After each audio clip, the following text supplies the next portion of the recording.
Welcome to El Regnum channel. If you are new to this channel, please do not hesitate to click subscribe and hit the notification bell for you to be more updated of the coming videos.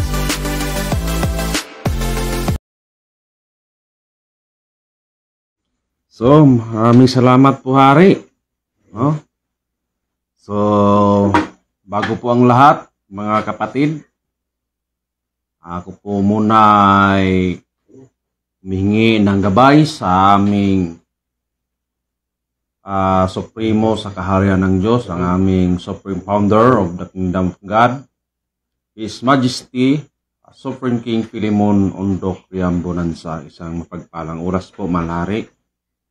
At ganoon din sa aming mahal na Pangulo, na siya po ang aming President sa The Kingdom of God, at siya rin po ang President sa The Royal Alpha Omega Ring Trading Corporation, na walang iba ang aming mahal na Prinsipe Rocky Y. Riambonansa. Isang mapagpalang oras po sa iyo, mahal na Prinsipe. At ganoon din, ako po ay nagbibigay pugay sa ating Haring Adolfo V. Riambonansa, na siya po ang President ng Philippine Deuterium Development and Management and Corporation. So yan po ang aming presidente sa isang company sa loob ng kaharian ng Diyos. So yan po ang pamilya Riambonansa, na sila po ang binigyan ng aming mahal na hari na maghawak ng dalawang company. So yan po ang dalawang magkapatid na walang iba, mahal na Prinsipe Rocky Y. Riambonansa at ang aming Haring Adolfo Riambonansa. So, isang mapagpalang oras po sa inyo po.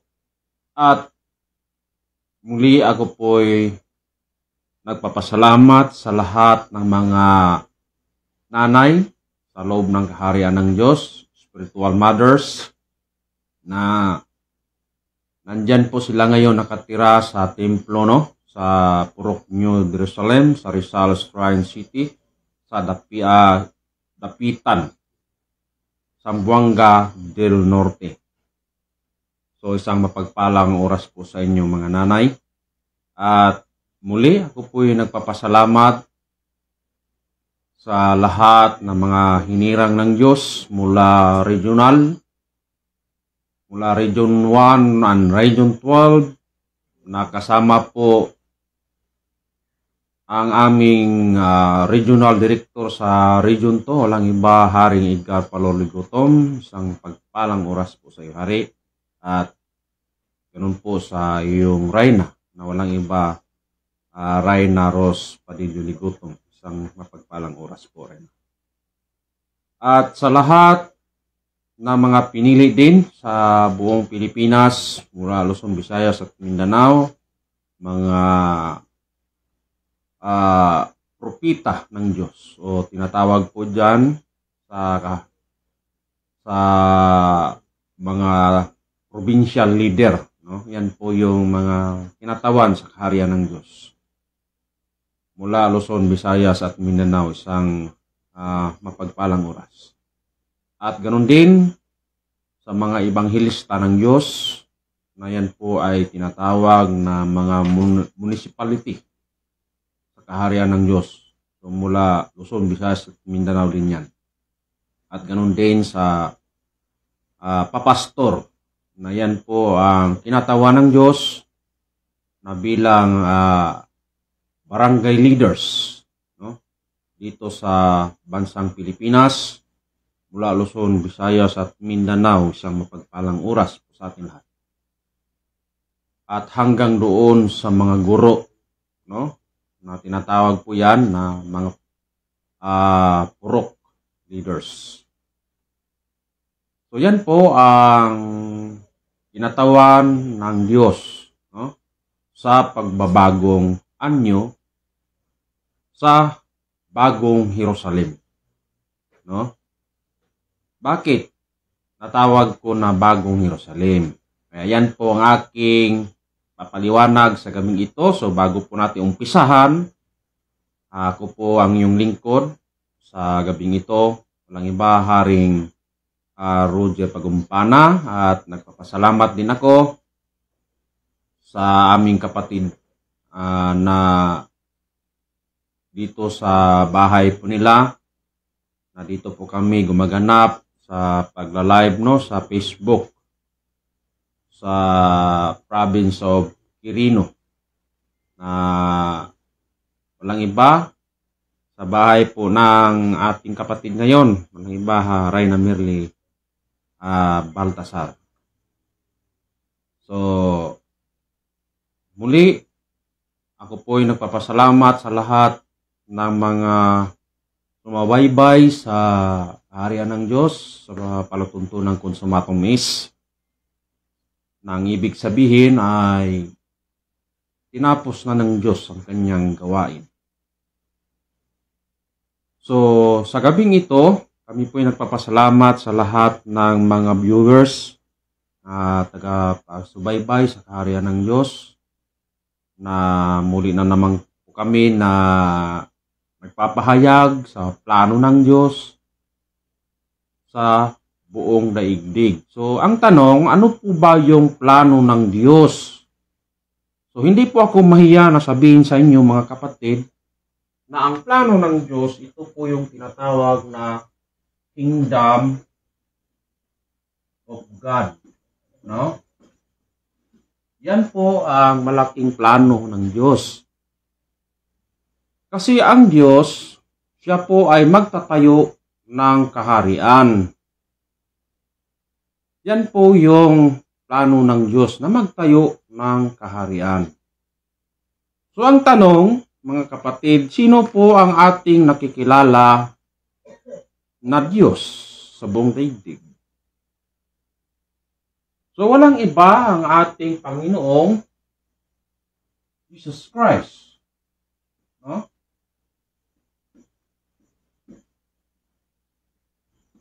Na siyang Kristo. So yan po ang kilala sa buong daigdig na siyang Diyos. So, pag binanggit po natin ang kaharian ng Diyos or the Kingdom of God, ay marami po ang nagbigay po dyan ng mga kanya-kanyang implementasyon tungkol sa kaharian ng Diyos. So, ano nga ba itong kaharian? Ito po ba ay para sa Diyos lamang? O di kaya ito po ba ay para sa kanyang mga pinili? So, ang kaharian ng Diyos ay para lang po ito sa kanyang mga pinili, mga kapatid. Bakit? Sapagkat ang Diyos man ang may-ari sa kaharian ng Diyos. Kaya binigyan po ito ng kanya-kanyang mga implementasyon sa bawat nagbabasa sa plano ng Diyos, na sinabi din nila na ang kaharian ng Diyos ay nandoon po yan sa taas. Di po ba? No, palagi po natin yang maririnig sa lahat ng mga nagdadala din sa balita ng Diyos. So, ibig sabihin, hindi naintindihan ang kaharian ng Diyos. Bakit? Kasi agad po yan ituturo doon sa taas. So, ang iba po naman ay talagang binigyan po nila yan ng implementasyon. Ang kaharian daw ng Diyos ay nasa puso ng tao. So ano kaya ang katotohanan sa mga yaon ayon sa salit sabi ng mga tao? Na ang kaharian daw ng Diyos ay yan po ay nandoon matatagpuan lamang sa taas. No? At ang iba naman ay nasa puso. So ano kaya ang katotohanan? Kung ating babasahin, halimbawa man kung nasa puso ang kaharian ng Diyos, kaya atin po yang babasahin sa banal na kasulatan. Ayon po yan sa Hebreo 10:16, pakibasa nga natin. Friends, anong sinabi yan ng ating Panginoon? So, ganito po ang mababasa ayon po sa banal na kasulatan. Mm. Ito ang tipang gagawin ko sa kanila pagkatapos ng mga araw na yaon. Sabi ng Panginoon. Sabi ng Panginoon. Tuloy. Ilalagay ko ang kanilang mga kautusan sa kanilang puso. Kautusan. Tuloy. At isusulat ko rin naman sa kanilang pag-iisip. So ano yung ilalagay ng Diyos sa puso ng tao? Kautusan. So, ibig sabihin, hindi kaharian. No? Kaya, unawain nating mabuti yung plano ng Diyos tungkol sa mabubuting balita sa kaharian ng Diyos. Hindi po natin yan basta-basta lamang na bibigyan po lang natin ng mga mababaw na implementasyon. Hindi natin yan barabarahin na basta lang ituturo o di kaya sabihin natin na sa puso ng tao sapagkat maliwanag ang sinabi ng Diyos na ilalagay doon sa puso ang kautusan. Ano yung mga kautusan? Ng Diyos na sinabi, at ilalagay ko sa kanilang puso ang kautusan ng Diyos. So, ibig sabihin, hindi yan kaharian ang ilalagay. Kasi magkaiba yung utos at yung kaharian. No? Magkaiba. Kaya po ang aming ipapaliwanag sa ngayon, sa gabing ito, yung plano ng Diyos ba sa daigdig. Kasi yan po yung plano ng Diyos sa sanlibutan. Kung atin po yung babasahin po sa Matthew 24:14, pakibasa nga natin, friends.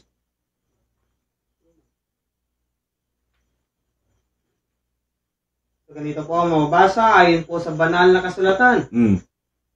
At ipangangaral ang ebanghelyong ito ng kaharian sa buong sanlibutan. Sa pagpapatuo sa lahat ng mga bansa. At kung magkagayoy darating ang wakas. So sinabi ng Diyos, no? At ipapangaral sa buong sanlibutan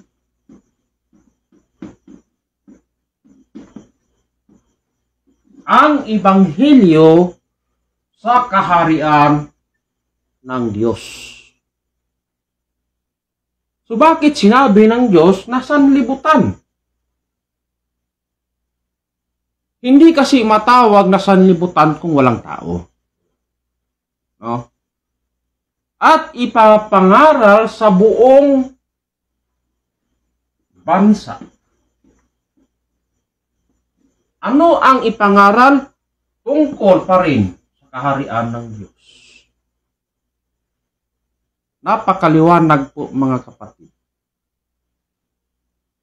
Kaya ang salitang kaharian ng Diyos ay hindi po natin yan hakahakain kung saan-saan lang natin ituturo. Baka magkasala tayo sa Diyos.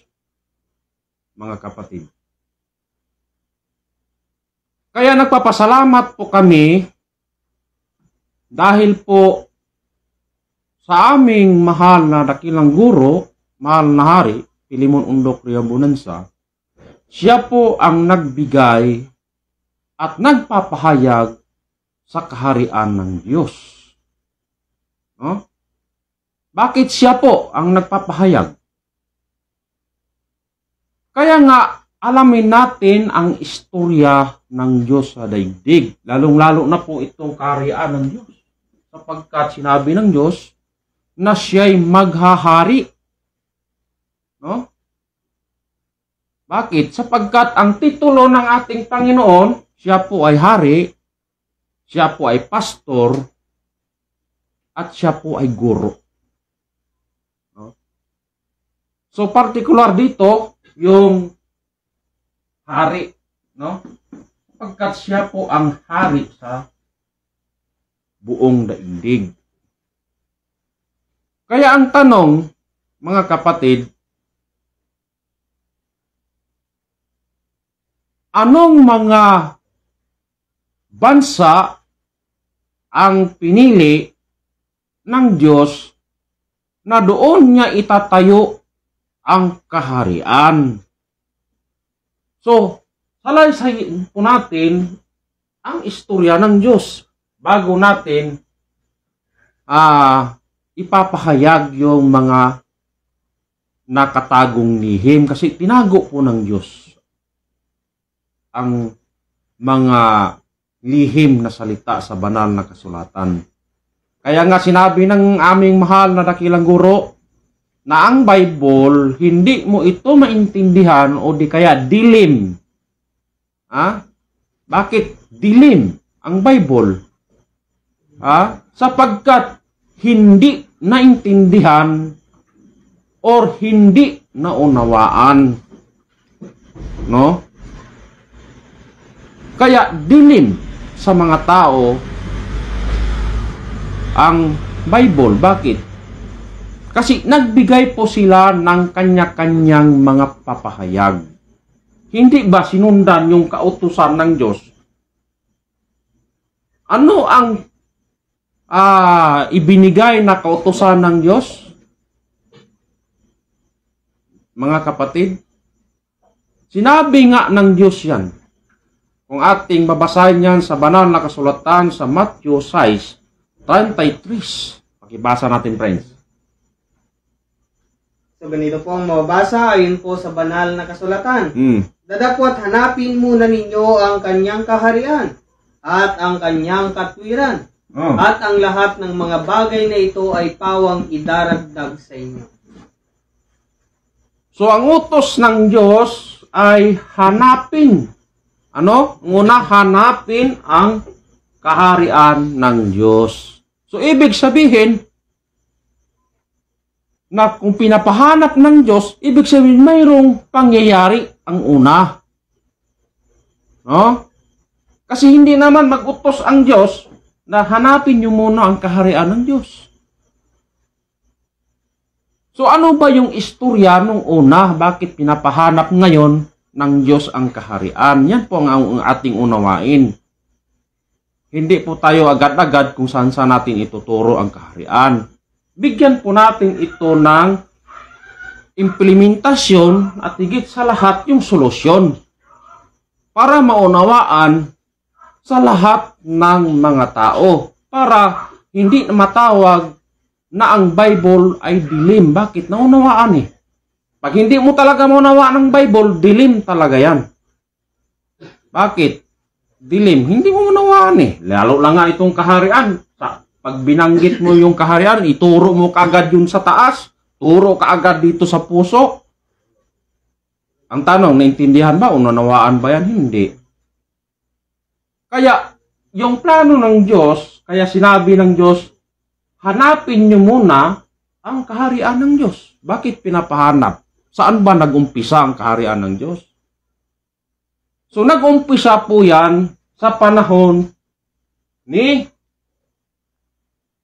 Haring Saul at ni Haring David at ni Haring Solomon. Yan po ang mga pinili ng Diyos na mga hari.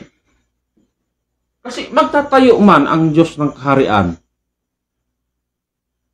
Magtatayo. Kaya nga, yung Espiritu ng Diyos, pumili po siya ng may katawan at may laman sa pamamagitan sa unang hari na si King Saul, ni King David, at ni King Solomon. Yan po yung mga pinili ng Diyos na doon pumasok sa kanilang katawan ang Espiritu Santo ng Diyos. So ang tanong, sa panahon ba ni King Saul, ni King David, at ni King Solomon, nandito na si Jesus? Wala pa. No? Kaya, ano ang kanilang itinayo sa panahon ni King Saul? Di ba kaharian? Sino may utos? Ang Diyos. Pangalawa, si King David, anong tinayo? Kaharian pa rin. Hanggang sa kanyang anak na si King Solomon, kaharian pa rin. Saan itinayo? Doon sa Israel. No?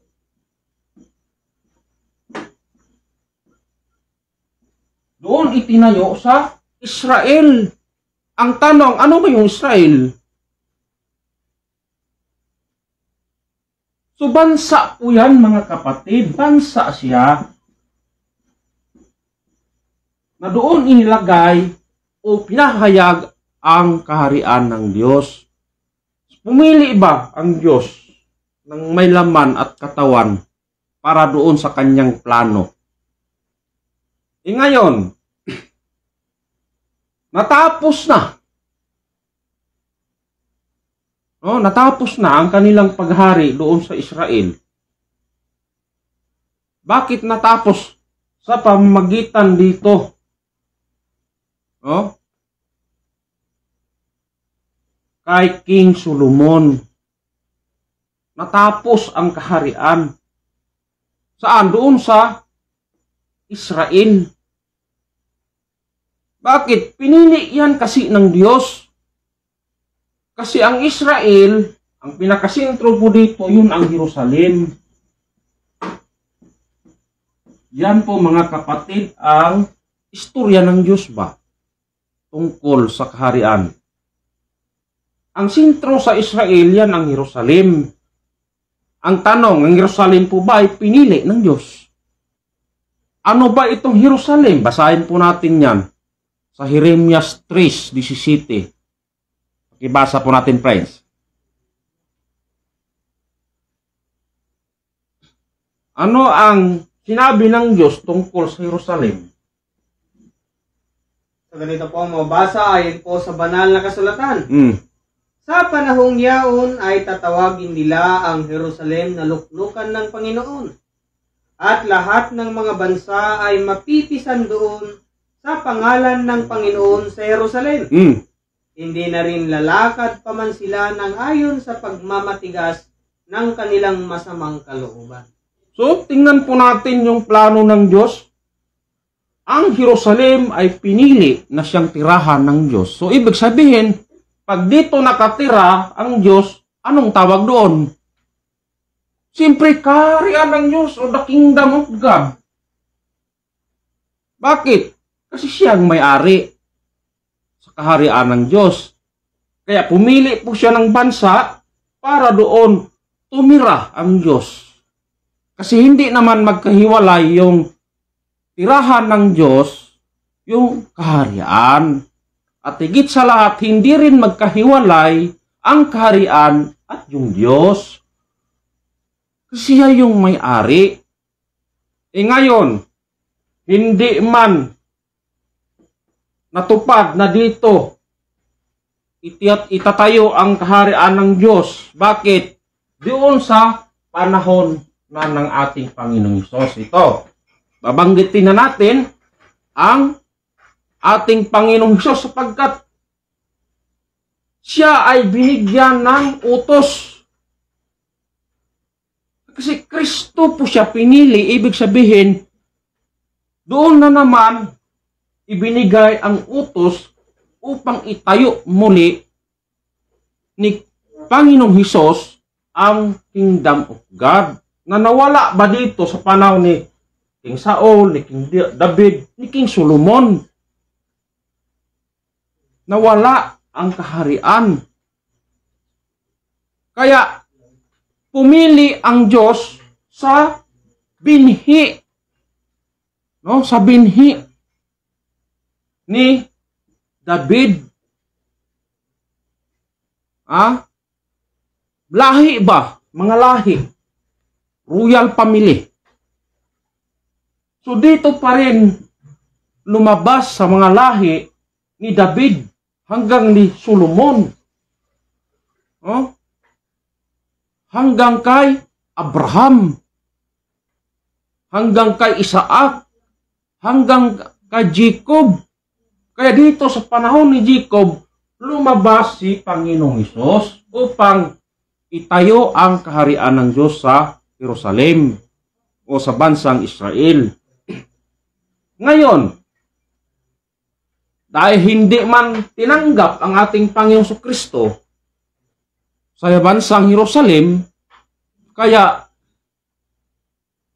sa galit ng Diyos, kung ating babasahin sa banal na kasulatan sa Lucas 13:34 hanggang 35. Pakibasa natin, friends. So ganito po ang mababasa ayon po sa banal na kasulatan. O Jerusalem, Jerusalem, na pumapatay sa mga propeta at bumabato sa mga sinugo sa kanya. Makailang inibig kong tipunin ng iyong mga anak, na gaya ng pagtitipon ng inahing manok sa kanyang sariling mga sisiw, sa ilalim ng kanyang mga pakpak, at ayaw kayo? Narito, sa inyo'y iniwang walang anuman ang inyong bahay. At sinasabi ko sa inyo, hindi ninyo ako makikita hanggang sa inyong sabihin, mapalad ang pumaparito sa pangalan ng Panginoon. Napakaliwanag po ang sinabi ni Jesus, ang ating Panginoong Hesus, na sinabi niya na, O Jerusalem, Jerusalem, no? Aalis na ako sa inyo at hindi nyo na ako makikita. Pero pinili ng Diyos ang Jerusalem. Bakit sinabi na aalis na ako sa inyo at hindi nyo na ako makikita? Walang tumanggap Bakit? Ikaw pa naman, hulihin mo yung Diyos at pagkatapos parusahan mo? Sa anong parusa? Ipinako sa cross? Kaya yung Diyos doon sa Jerusalem, nagtampo. Bakit? Kasi ginamit man ang ating Panginoon Kristo na siya po yung may katawan at laman na doon pumasok yung Kristo, na ibig sabihin, yung Kristo pinili or Diyos. Doon ba pumasok sa katawan ng ating Panginoong Hesus para itayo muli ang kaharian doon sa Israel na nawala dito sa panahon ni Saul, ni David, hanggang ni Solomon. Ngayon, isinigaw pa rin ng ating Panginoong Kristo ang mabubuting balita tungkol sa kaharian ng Diyos. Ang masama lang, hindi tinanggap doon sa Jerusalem. Kaya, ang sinabi ng Diyos, anong sinabi ng Diyos? Sa banal na kasulatan, ayon po sa Matthew 21 verse 42 hanggang 43. Pakibasa nga natin. Anong sinabi ni Jesus? Dito po ang mababasa ayon po sa banal na kasulatan. Sinabi sa kanila ni Jesus, kailan may bagay hindi ninyo nabasa sa mga kasulatan? Ang batong itinakwil ng nagtatayo ng gusali, ang siya ring ginawang pangulo sa panulo. Ito'y mula sa Panginoon at ito'y kagila-gilala sa harapan ng ating mga mata. Tuloy. Kaya nga sinasabi ko sa inyo, aalisin sa inyo ang kaharian ng Diyos at ibibigay sa isang bansang nagkatalunan. So sinabi ng Diyos, si Panginoong Hesus nagsabi, sinabi ng Diyos, kaya nga alisin sa inyo ang kaharian ng Diyos doon sa piniling bansa. No? Pinili na siyang Israel, sa particular dito sa Jerusalem, kasi nandito po ang Panginoong Diyos, Jesus. Kaya nga sinabi ng Panginoon, dahil walang tumanggap sa kanya, sinabi niya, alisin ko sa inyo ang kaharian at ibigay sa isang bansa nga nagkakabunga. Ngayon, maghanap tayo kung saan yon. Sabi ng Diyos, utos po niya sa lahat ng mga tao na hanapin niyo muna ang kaharian ng Diyos. At ang kanyang katuwiran at ang lahat ng mga bagay na ito ay pawang may daragdag sa inyo. Bakit nag-utos ang Diyos sa lahat, lalong-lalo na sa mga tao, sapagkat ang kaharian ng Diyos, pag nahanapan ng kaharian ng Diyos, kasi nandoon siya eh. No, nandoon siya. Ngayon, inalis man dito, sana ibinigay doon sa isang bansa nga nagkakabunga. Ngayon, wala pa naman. Walang address. Ngunit, bansa ang sinabi ng Diyos. So ang tanong, ano kaya yung mapalad na bansa na pinagpala ng Diyos na doon ibinigay ang kaharian ng Diyos? So ano kaya yung mga palatandaan sa isang bansa na yan? Sapagkat sinabi niya na bansa na nagkakabunga. Ngunit ang Diyos pa rin ang nagbigay ng solusyon, no? Tungkol sa kaharian ng Diyos. So ano ang kanyang ibinigay upang matuklasan natin kung anong bansa ang sinabi niya? So nagbigay pa rin siya ng plano. Saan? Sa kaharian ng Diyos. Na mababasa po yan doon sa banal na kasulatan sa hula ni Propeta Isaias. Ayon po yan sa Isaias 2:8.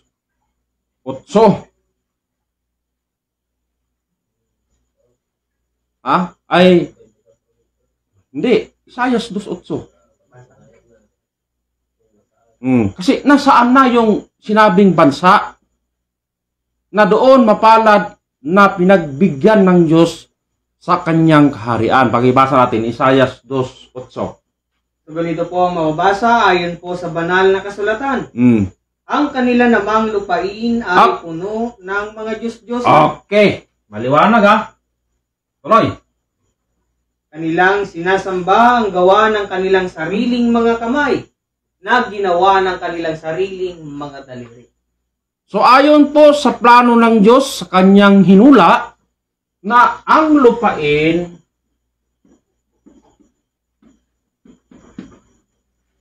ay puno ng Diyos-Diyosan. So yan po ang ginamit ng Diyos na salita.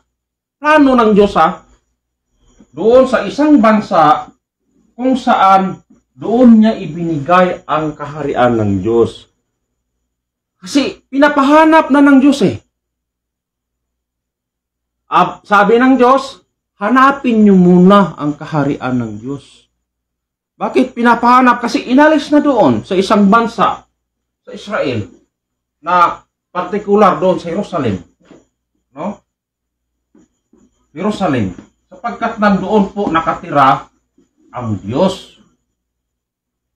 Ngayon, hindi man tinanggap dito, sinabi ng Diyos, alisin sa inyo ang kaharian ng Diyos at ibigay sa isang bansa na hinula ni Propeta Isaias na ang lupain ay puno ng Diyos-Diyosan na kanilang sinasamba ang kanilang sariling gawa ng kanilang kamay. So halimbawa, magbigay po tayo ng halimbawa sapagkat ayon po sa plano ng Diyos. Sinabi ng Diyos, ang lupain ay puno ng Diyos-Diyosan. So yan po ay palatandaan doon sa isang bansa na hinula ng Diyos. So halimbawa, kung tayo po ay may lupain, no? May lupain. So ibig sabihin, alam po natin yung palatandaan sa ating lupa. Kung halimbawa man tayo po ay mag-abroad o saan man tayo magpunta, at pagbalik natin, ay alam natin kung saan ang hangganan ng ating lupain. So ano po yung nakalagay doon sa lupain natin na mga hangganan o di kaya palatandaan? Yan po yung muhon sa bawat sulok, no, ng ating lupain. Kaya mayroon po tayong mga mother title, no, sa ating lupain. Ngunit ayon sa kaharian ng Diyos na pinapahanap ng Diyos, binigyan din niya ito ng palatandaan para mahanapan natin kung saang bansa ito ay mapalad na pinagbigyan ng Diyos. Sabi ng Diyos, ang lupain ay puno ng Diyos-Diyosan na kanilang sinasamba ang kanilang gawa.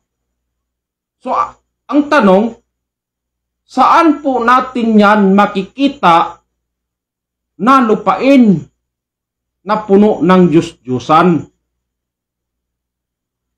So, hindi pa ako mahiya, mga kapatid, na sabihin ko sa inyo na makikita po yan o matagpuan doon sa mula Apare hanggang Hulo ay puno ng Diyos-Diyosan. Yan po yung isang palatandaan na sinabi ng Diyos na lupain na puno ng Diyos-Diyosan. Mula Apare hanggang Hulo. Ngayon ang tanong, mga kapatid, anong bansa ito nasasakop?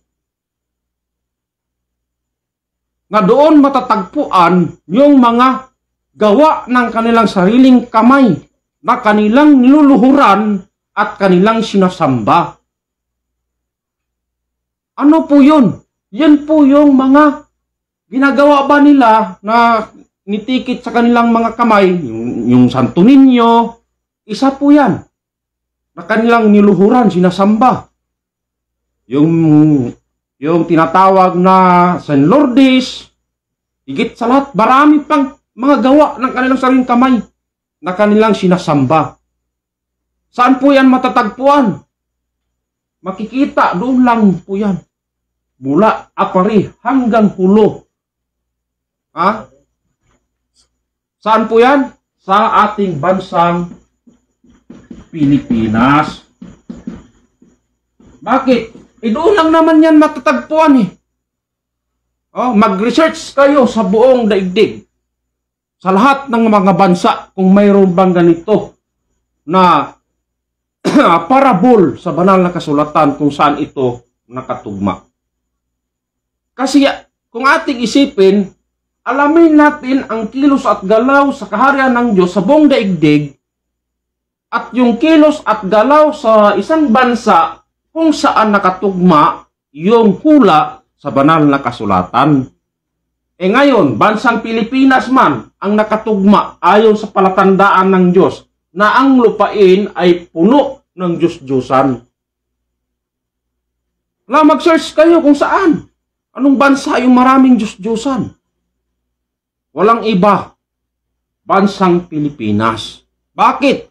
Kasi pinapatunayan po yan kung ating balikan ang pagkadiskubre sa March 16, 1521, yan po ang pagkadiskubre sa Pilipinas. Ngayon, para maging buo at matupad ang hula na bansang nagkakabunga, no? Kaya sa taong April 14, 1523, ito na yung pagkatupad na kailangan maibigay ang kaharian ng Diyos sa taon na ito. Bakit 1523? Sapagkat yan po ang malaking palatandaan sa isang bansa na pinili ng Diyos, na doon niya ibigay ang kaharian ng Diyos sa isang bansa nga nagkakabunga. Bakit nagkakabunga? Dahil po doon sa paniniwala na si Kristo ang ating Panginoong Kristo ay siyang Diyos. No? Kaya nga, discovery sa isang island. No? March 16, 1521, para maging bansang nagkakabunga sa paniniwala ni Kristo, kailangan April 14, 1523, Philippines is a Christian country. Bansang nagkakabunga na ang tinatawag doon sa palatandaan ng Diyos, ang lupain ay puno ng Diyos-Diyosan. So, ibig sabihin mga kapatid, bansang Pilipinas lamang po ang nakakuha doon sa hinula ng Diyos. Kaya nga sinabi ko na mag-research kayo kung saang bansa yan. Yung mapalad na binigyan ng Diyos sa hula na ang lupain ay puno ng Diyos-Diyosan. Ngayon, dito sa ating bansang Pilipinas, mula Apari hanggang Hulo, puno ng Diyos-Diyosan po yan. Kasi yung palatandaan ba sa gawa ng kanilang sariling kamay. Ngayon, sino ang nakapagbigay nito na palatandaan, na buksan? Kung atin po yung babasahin po sa Kolosas 1:26. Tama rin. Kolosas 1:26. Pakibasa po natin. Ganito po ang mabasa ayon po sa Kolosas 1:26. Maging ang hiwaga na inilihim sa lahat ng panahon at lahi. Ayun. Sige, tuloy. Datapwat ngayon ipinahayag sa kanyang mga banal. Maliwanag po yung sinabi ng Diyos. No? Ang hiwaga na nakatago. Nakatago. Ano yung hiwaga ng salita ng Diyos? Ito po yun mga kapatid. Yung salita ng Diyos na kailangan mabunyag na. Kailangan maipahayag na sapagkat sinabi ng Diyos sa banal na kasulatan Matthew 24:14 na dapat ipangaral ang ebanghelyo sa kaharian ng Diyos sa buong sanlibutan. Higit sa lahat sa buong bansa. Anong yung ipangaral kung hindi mo bigyan ng tunay na pag-unawa at tunay na kahulugan ayon po sa propesya ng Diyos? Ngayon, sino yung mapalad na binigyan? Yung mga banal. So, ibig sabihin, mayroon lang pinili ang Diyos upang sila lang yung magbukas at magpapahayag. Kaya sinabi ng Diyos, hindi lahat na nagsasabi sa akin, Panginoon, Panginoon. Sinungaling ba yung sinabi ng Diyos na hindi lahat nagsabi sa akin ng Panginoon, Panginoon?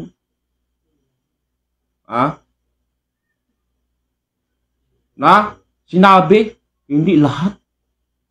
Saan? Sinabi ng Diyos, hindi lahat makapasok doon sa kanyang kaharian. Ano lang yung makapasok? Yung tumanggap sa kanya. Sino yung tumanggap? Yung ginawa ng Diyos, sinabi, mga banal. Sapagkat yun lang ang binigyan ng Diyos upang ipahayag yung tunay na katotohanan. Partikular na sa mga lihim, sa hiwaga, sa salita ng Diyos. Ngayon, ang tanong, hindi ba ito hiwaga? Sinabi ng Diyos. Hiwaga po yan. Na yung kaharian na inalis doon sa Israel at ibinigay sa isang bansa na siyang bansang Pilipinas, yan po ba ay hindi hiwaga? Kaya mapalad po tayo, mga Pilipino. Bakit? Nasa atin na po ibinigay ang kaharian ng Diyos. Na kailangan mayroong magsigaw sa kaharian ng Diyos. Kagaya ba ni Panginoong Hesukristo na siya po ang nagsigaw sa plano ng Diyos saan? Doon sa Israel. No? Ano yung sinigaw ng Diyos? Sa mga mabubuting balita tungkol sa kaharian ng Diyos. Wala na doon. Sana nandito na sa bansang Pilipinas. Ang tanong, anong isisigaw? Anong palatandaan? Walang iba. Kung sino yung nagsigaw sa kaharian ng Diyos, doon sa isang bansa sa kanyang pinili, inandoon ibinigay ang mga katotohanan sa hiwaga na siya lang po ang mapalad na pinagbigyan ng Diyos na makapagbukas sa mga nakatagong lihim. Ngayon, nabuksan na, mga kapatid, na yung matagal na nating hinihingi mula pa noon sa ating mga ninuno na hinihingi na sumasaamin nawa ang kaharian ng Diyos, ito na, dumating na. Mga kapatid, kaya hindi po kami magsawa na magpapahayag ayon po sa utos sa amin ng aming dakilang guro, mahal na Hari Pilimon Ondok Riambonanza, na dapat ipapahayag na dito na sa bansang Pilipinas itatayo muli ang kaharian na nawala doon sa Jerusalem at ibinigay sa isang bansa nga nagkakabunga, walang iba. April 14, 1523, Philippines is a Christian country. Kaya muli, ako po'y nagpapasalamat sa inyo mga kapatid, lalong-lalo na po sa mga tagapagsubaybay sa kaharian ng Diyos, sa palutuntunang Consumatum Est, sa aming mahal na dakilang guro, mahal na Haring Pilimon Ondok Riambonanza, isang mapagpalang oras po sa iyo, mahal na Hari. At sa ating mahal na Pangulo, mahal na Prinsipe Rocky Y. Riambonanza, isang mapagpalang oras po. At sa ating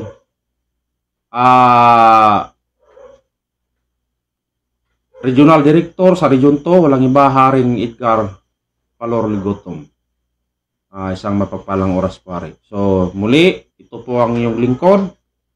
Ako po'y nagpapasalamat sa lahat na walang iba, Haring Roger Pagumpana, at muli ako po'y magtatawag na naman